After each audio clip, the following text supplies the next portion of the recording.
রাহাত ভাই, আইসিসির সাথে যে মিটিংটা হয়েছিল বাংলাদেশ ক্রিকেট বোর্ডের, সেই মিটিংটার কি হয়েছিল সেখানে একটু যদি বলতেন আমাদেরকে। ধন্যবাদ আপনাকে।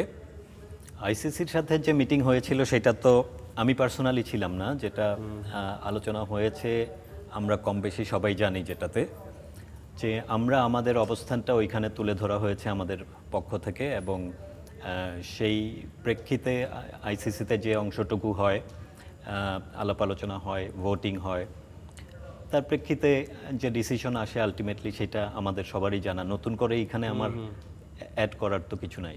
আচ্ছা কায়সার ভাই, ভোটিংটা আসলে কেন হলো? ভোটিংটা হওয়ার কথা ছিল কিনা?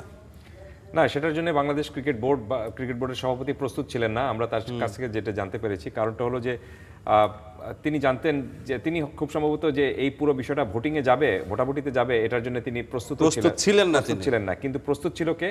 ভারত প্রস্তুত ছিল, এবং আইসিসি যারা কন্ট্রোল করেন তারা প্রস্তুত ছিলেন। কারণ তারা জানতেন যে এটা যদি আনুষ্ঠানিকভাবে একটা সিদ্ধান্তে যদি আপনাকে আসতে হয়, এটা ভোটিংয়ে যদি যায়, তখন এটা নিয়ে কেউ প্রশ্ন তুলতে পারবে না। এই কারণে জাস্ট তারা একটা এক অর্থে বলা যেতে পারে যে যেটাকে বলে যে একটা চালাকি করার বিষয়টা, সেই চালাকি করার বিষয়টাকে তারা সেখানে নিয়ে এসেছে। রাহাত ভাই ব্যাপারে কি বলবেন? আসলে কি আইসিসি সাজানো ছিল নাকি, পুরো জিনিসটা সাজিয়ে ফেলেছিল নাকি, এরকম আগে থেকে তারা নির্ধারণ করেছিল? সেটা তো আন্দাজ করে আসলে মন্তব্য করা ঠিক হবে না। এটা তো এখন ধরেন আমাদের তরফ থেকে যেটা হইলো, আমরা একটা নিরাপত্তা এসিওরেন্সটা চাওয়া হয়েছে। তো ওই এসিওরেন্সটা তো আইসিসির একটা অংশ থেকে যদি আমরা দেখি যে একটা নিশ্চয়তা, ইন্ডিপেন্ডেন্ট একটা রিভিউর মাধ্যমে তাদের একটা এসিওরেন্স ছিল, বাট যে হোস্টিং কান্ট্রি সেইখান থেকে দেখা যায় নাই কোনো অ্যাসিওরেন্স দিতে। সো ওইটা তো একটা, এখন ওইটা তো নিয়ে গেল আমাদের সরকারের সিদ্ধান্তের উপর গেল। এখন গভর্নমেন্ট টু গভর্নমেন্ট যে সিদ্ধান্তটা হয় সেটার উপরই আমাদের আসলে বিসিবিকে মানতে হবে, যে কোনো ইয়েকেই মানতে হবে। এটা খেলাধুলার ক্ষেত্রে হোক, অন্যান্য সংস্থার কালচারাল যেটাই হোক না কেন।